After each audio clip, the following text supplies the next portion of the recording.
começar pelo 10, 1. Visto que a lei tem sombra dos bens futuros e não a imagem real das coisas, nunca jamais pode tornar perfeitos ofertantes com os mesmos sacrifícios que, ano após ano, perpetuamente eles oferecem. E de outra sorte não teriam cessado de ser oferecidos, porquanto os que prestam culto, tendo sido purificados uma vez por todas, não teriam mais consciência de pecado. Entretanto, nesse sacrifício, faz-se recordação de pecados todos os anos, porque é impossível que o sangue de touros e bodes removam os pecados. Amém. Os irmãos podem tomar os assentos. Deus abençoe pela reverência a palavra do Senhor Jesus. Meus irmãos, nós estamos hoje em um culto chamado de culto de Santa Ceia. E aquilo que nós todos os meses reunimos para participar é o cumprimento de algo que foi estabelecido pelo próprio Senhor Jesus Cristo. O pastor Mário Lúcio fez a leitura oficial aqui hoje, daquele episódio que Jesus tomou o pão, tendo dado graças, partiu e disse: este é meu corpo, que é partido por vós. Fazer isso em memória de mim. E a ordem da palavra de Deus para nós é que nós façamos isso até o arrebatamento da igreja, até que ele venha. E quando nós celebramos e participamos da Santa Ceia do Senhor, nós estamos trazendo à nossa memória o sangue de Jesus.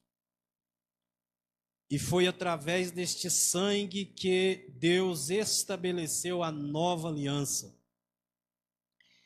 E essa aliança que foi estabelecida por Deus em Cristo, ela é uma aliança eterna. Quando nós estudamos a Bíblia Sagrada, nós vamos encontrar nas Escrituras Deus fazendo 8 alianças com a humanidade. Nós temos 7 dispensações e temos 8 alianças. E essa aliança na qual nós estamos inseridos, quando Jesus celebrou aquela ceia dizendo: isto é meu sangue que é derramado por vós, fazer isso em memória de mim. Nós estamos participando de um pacto. É um pacto entre duas pessoas. Uma é uma pessoa divina, que é Deus, que é imortal, que é poderoso, que é santo. E a outra parte desse pacto somos nós.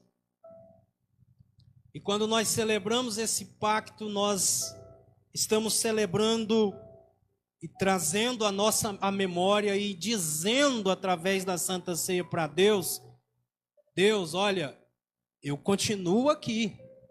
Pastor Mário Lúcio hoje já frisou sobre a fidelidade, que Deus é fiel. Um dos atributos de Deus é a fidelidade. A Bíblia diz que Deus é fiel.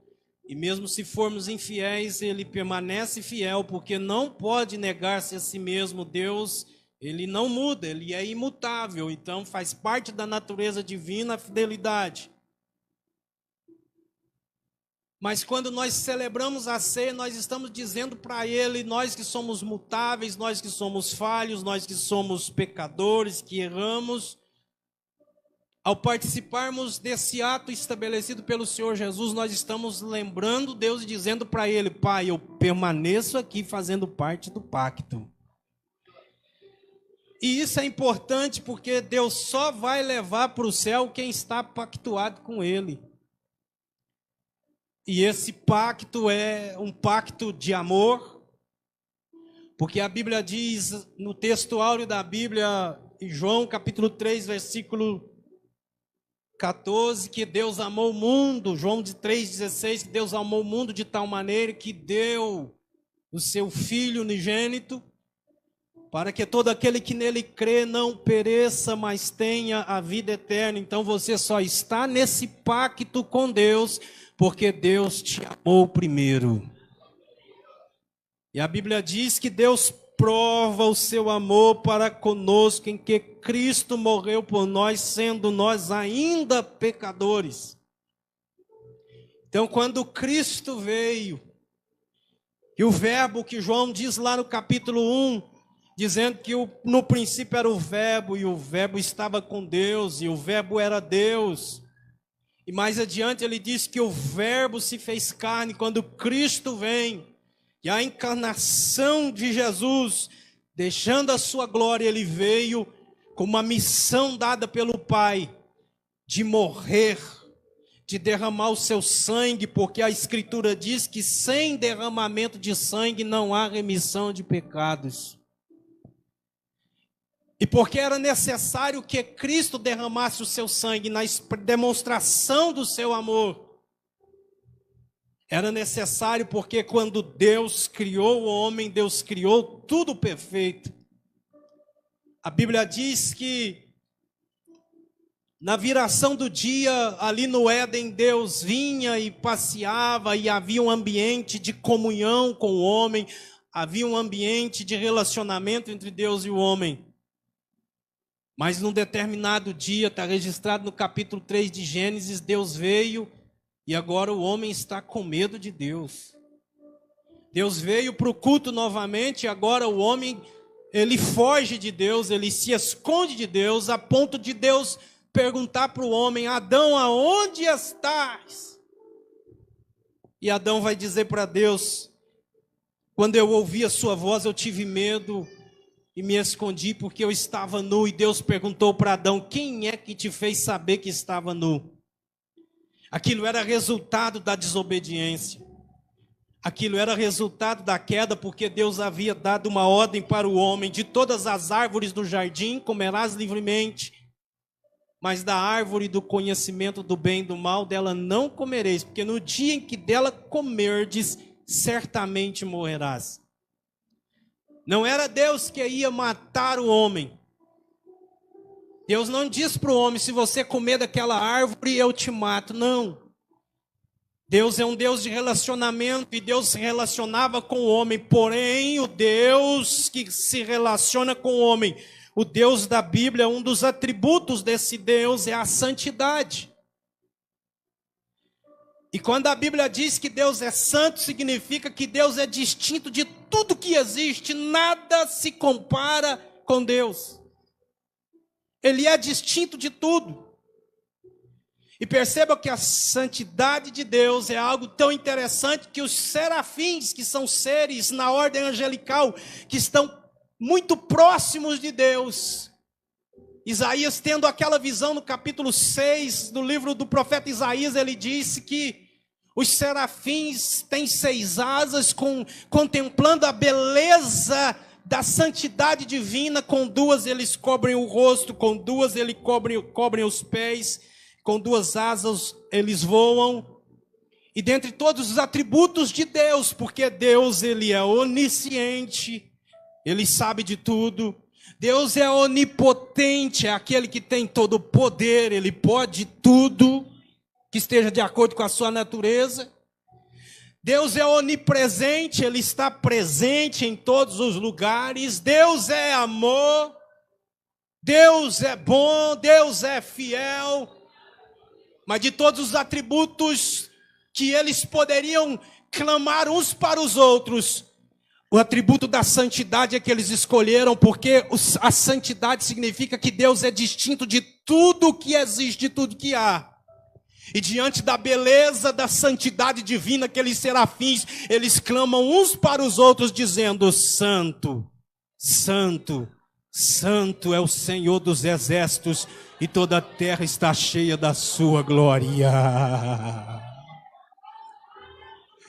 Todas as vezes nos cultos que alguém canta um hino que exalta a santidade de Deus, revelando que Deus é distinto de tudo quanto existe, tudo quanto há. Eu me emociono, porque eu penso até os serafins, que poderiam escolher qualquer um outro atributo da divindade para clamar uns para os outros, eles constantemente estão proclamando: Ele é distinto, não há ninguém como Ele, santo, santo, santo. É o Senhor dos exércitos e toda a terra está cheia da sua glória. E o pecado encerrou o homem no estado miserável, porque agora o homem que tinha comunhão com Deus, ele perdeu a comunhão com Deus. O homem que desfrutava da intimidade, do relacionamento com Deus, agora o homem está longe de Deus, separado de Deus, com medo de Deus. O pecado afetou todos os aspectos da vida do homem. O pastor Hernandes Dias Lopes, eu tenho um comentário bíblico dele, ele diz que o pecado desfigurou a imagem de Deus no homem. Porque o homem foi criado à imagem e à semelhança de Deus. Mas o pecado, sabe o que é uma coisa quando ela fica desfigurada? O homem perdeu esse brilho de ter a presença, de estar na presença e ter a comunhão com o eterno. Mas o amor de Deus é tão grande, é por isso que esse pacto é um pacto de amor. Que naquele dia, a Bíblia diz que o homem tentou cobrir a sua nudez com vestes de uma árvore, de uma figueira, mas Deus foi lá e matou um animal e pegou a pele daqueles animais, daquele animal e vestiu o homem, a mulher cobrindo o homem com a sua nudez. E os melhores comentaristas vão dizer que naquele dia Deus, com aquele ato de cobrir o homem com a pele de um animal, significa que um animal morreu, uma vítima inocente que não tinha nada a ver com o pecado do homem, vai morrer, vai ser derramado o sangue. Mas aquele sangue daquele animal já apontava para algo que Deus ia revelar mais adiante, porque o Deus que nós servimos é um Deus de revelação, e à medida que a revelação divina vai sendo construída, aleluia, nas Sagradas Escrituras, Deus vai dizer: sem derramamento de sangue não há remissão de pecado. Quando Deus matou aquele animal, Deus estava dizendo para o homem: olha, você pecou, o seu estado é miserável, mas alguém vai derramar um sangue para mudar a sua sorte, para mudar a sua história. E aquele ato de Deus fez com que a redenção ela fosse figurada na morte daquele animal, mas não ficou só nisso. Nós temos um professor lá em Serra do Salito, chamado Geraldo Gonçalves, professor de escola dominical, um homem com um conhecimento bíblico muito grande, e ele disse uma vez para nós lá, eu não me recordo disso, nunca me esqueci, que Deus, quando Deus age, quando Deus trabalha, Deus sempre age baseado em uma promessa. Todas as ações divinas são baseadas em uma promessa, como se ele está certo nessa colocação dele. Deus naquele dia, Deus não só trabalha dando a figura da redenção na morte daquele animal, mas Deus também vai fazer uma promessa. Para agir baseado naquela promessa, Deus vai virar para a mulher e vai dizer: e a semente da mulher vai pisar, e a semente da mulher vai pisar na cabeça da serpente. E ali começa a história da redenção. Ou seja, um plano que Deus já havia planejado desde a eternidade. Deus começa a colocar aquele plano em ação. E os anos vão passando. E Deus foi estabelecendo uma forma de culto para que pudesse ele se relacionar com o homem. Mas o escritor aos Hebreus, ele vai chegar no capítulo 10... e vai fazer uma referência à antiga aliança que Deus estabeleceu com Moisés lá no Sinai. E o escritor aos Hebreus vai dizer que aquela aliança, aquilo que acontecia, todos aqueles rituais, aquela liturgia, aquele culto que era oferecido lá no Antigo Testamento, lá no templo, lá no tabernáculo, não era a imagem real das coisas, mas eram a sombra dos bens futuros. E o que é uma sombra? A sombra é a projeção da realidade. Ela projeta aquilo que é real. Infelizmente, os israelitas começaram a se apoiar naquele culto, começaram a se apoiar naquela liturgia, naquela forma de adoração, imaginando que aquilo seria suficiente para remover o pecado e tirar o pecado da humanidade, tirar o pecado da vida deles. Mas o escritor aos Hebreus, no capítulo 10, no versículo 3, diz que naqueles sacrifícios eles faziam recordação de pecados. Sabe por quê? Tinha os sacrifícios diários que eram realizados pelos sacerdotes, os levitas tinham seus trabalhos, mas Israel tinha um culto uma vez por ano. E naquele dia chamado o dia da expiação, o sumo sacerdote, o cordeiro, ele era sacrificado lá no pátio. E o sumo sacerdote, nesse dia especial, ele pegava o sangue. Porque o pecado, ele traz a ira de Deus. O pecado, o pastor Hernandes Dias Lopes diz que ele é a maior tragédia da humanidade. Tem muita gente que acha que a maior tragédia da humanidade é o coronavírus. Tem muita gente que acha que a maior tragédia da humanidade é os terremotos. Não. A maior tragédia da humanidade se chama pecado, porque o pecado condena o homem à morte eterna. O pecado coloca o homem no estado de separação eterna em relação a Deus. E como Deus está irado com o homem, porque o homem pecou, e todos pecaram, porque quando Adão pecou, toda a humanidade ainda estava nele, ele é o representante de toda a humanidade. E Deus vai tratar a humanidade com dois representantes, é Adão e Cristo, ou você está em Adão, ou você está em Cristo. Quem está em Adão está perdido, mas quem está em Cristo tem a segurança da vida eterna, e sabe que naquele dia, ele está seguro em Deus. E o sumo sacerdote pegava o sangue e entrava e passava pelo pátio e passava pelo lugar santo, e atrás do véu ele entrava. E lá estava a arca, e na tampa da arca o propiciatório, era ali que a presença de Deus se manifestava. Mas quando o sumo sacerdote ele entrava ali, ele não entrava sem sangue, pastor Mário Lúcio. E quando a ira de Deus vinha sobre o pecador, o sumo sacerdote apresentava o sangue, e o sangue absorvia a ira de Deus.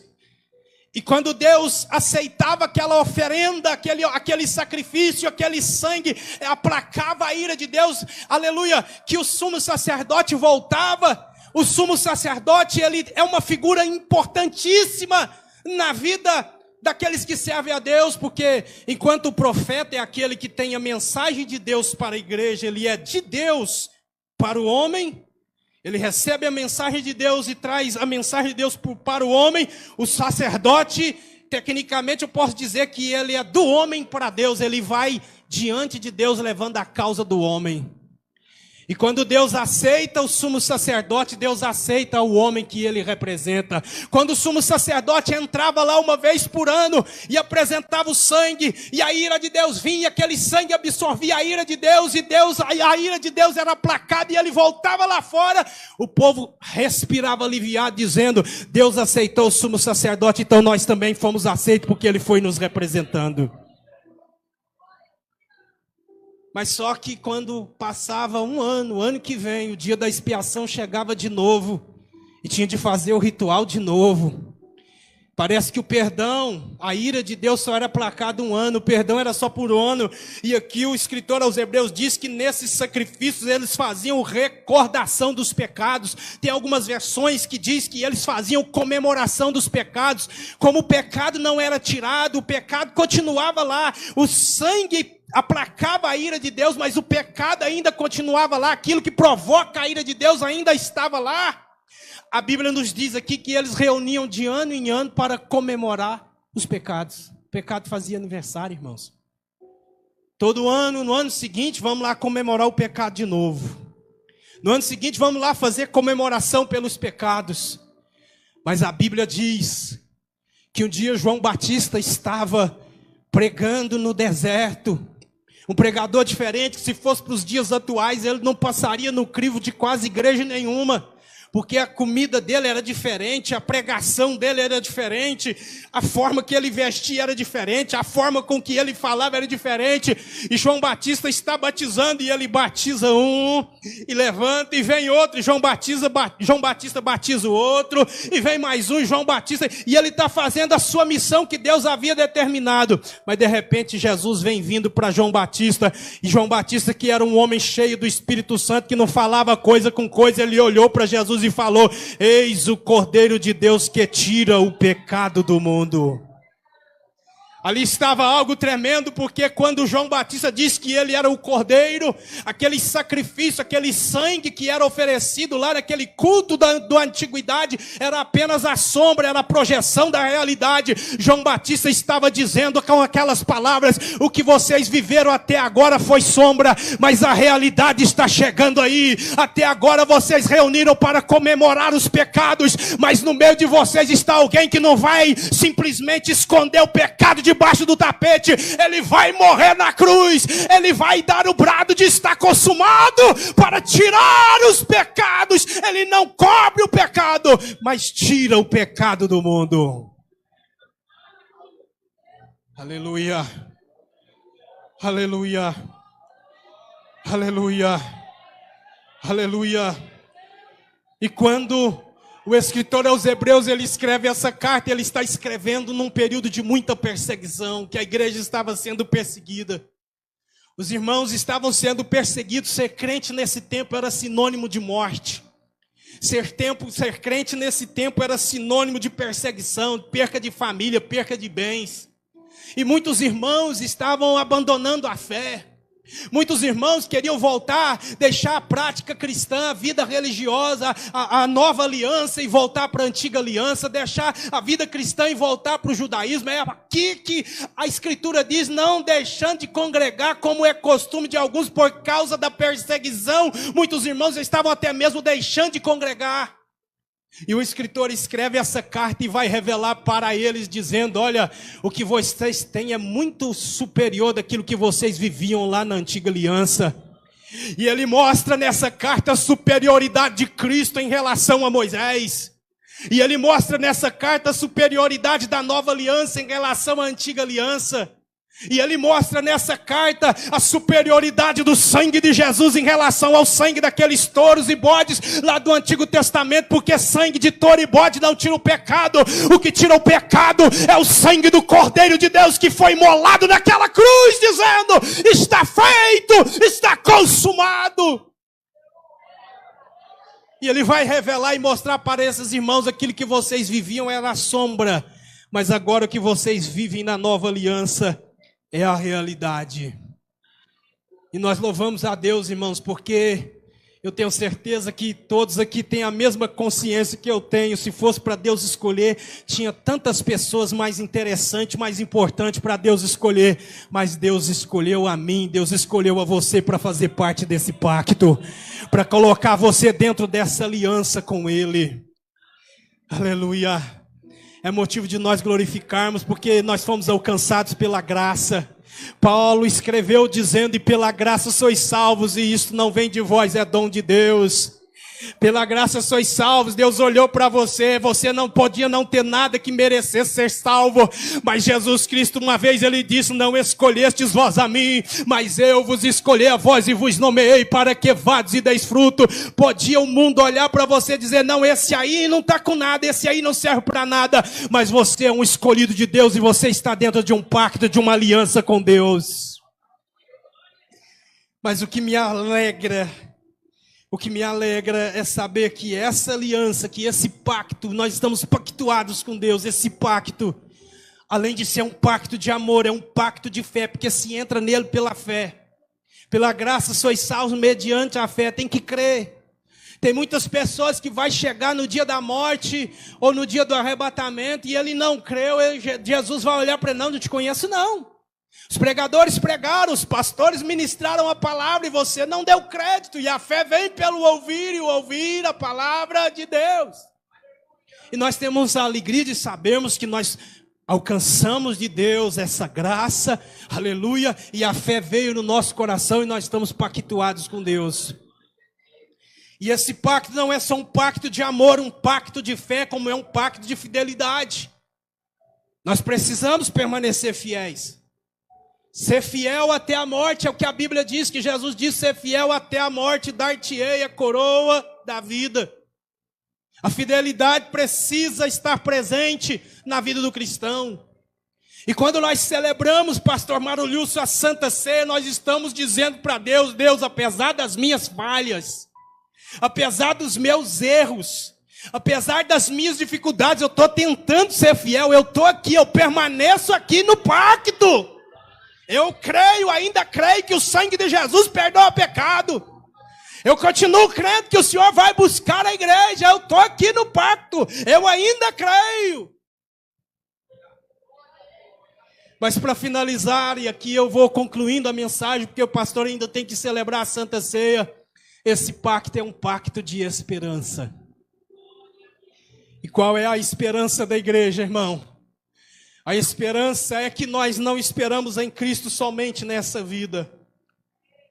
O mundo vive aí e os olhos do mundo, o pensamento das pessoas estão voltados só para as coisas da terra, só para as coisas terrenas.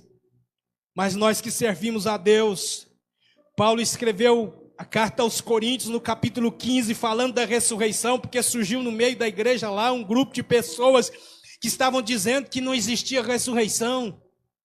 Esse negócio de ressurreição não existe não, isso está errado. Aí Paulo, que era um homem que doutrinava a igreja, que corrigia a igreja, que ensinava a igreja, ele vai escrever para a igreja dizendo: olha, se a ressurreição não existir, então Cristo não ressuscitou, e se Cristo não ressuscitou, é vã a vossa pregação, e é vã a nossa pregação, e é vã a vossa fé. Paulo vai escrever a essa igreja e relembrar elas que Cristo ressuscitou sim, que aquela narrativa dos evangelhos é uma narrativa histórica. No terceiro dia, no domingo de manhã cedo, as mulheres estão indo para o sepulcro para ungir o corpo de Jesus.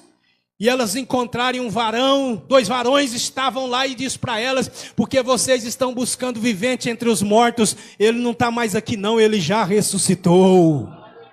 Vocês estão buscando vivente no lugar errado, ele não está mais aqui não, ele já ressuscitou, aquilo é histórico. Jesus ressuscitou. E apareceu aos apóstolos, e apareceu aos discípulos, e apareceu no caminho de Emaús, e no dia da ascensão os discípulos viram ele ascendendo ao céu e dizendo: olha, eu vou para o Pai, mas eu vou enviar outro Consolador, que vai estar convosco para sempre. E a maior prova que ele ressuscitou é que o Espírito Santo foi derramado. O Espírito Santo está na igreja. Se o Espírito Santo não estivesse na igreja, a igreja já tinha acabado, mas o Espírito Santo continua na igreja. E como ele ressuscitou, Paulo, quando ele escreve a carta aos Coríntios, no capítulo 15, versículo 20, ele vai explicar: é porque Cristo é a primícia dos que dormem. Ele é o primeiro a ressuscitar, mas cada um pela sua ordem. Porque a morte veio, no versículo 21, ele diz: a morte veio por um homem, e também por um homem virá a ressurreição dos mortos. Porque como em Adão todos morrem, assim também em Cristo todos serão vivificados. E no verso 23 ele diz: cada um porém na sua própria ordem, Cristo a primícia, e depois os que são de Cristo na sua vinda. Participar desse pacto é celebrar um pacto de esperança. E sabermos que naquele dia, ao soar da última trombeta, ao soar da trombeta de Deus, a Bíblia diz que de modo nenhum nós precederemos os que dormem. Aleluia, a palavra de Deus diz que os que dormem em Cristo, os nossos irmãos que nós amamos, os nossos parentes que aceitaram a Jesus e que nós temos saudade deles, ao soar da trombeta de Deus, a Bíblia diz que os mortos em Cristo ressuscitarão primeiro. Eles vão ressuscitar assim como Jesus ressuscitou. E nós, os que estivermos vivos, a Bíblia diz que nós seremos transformados.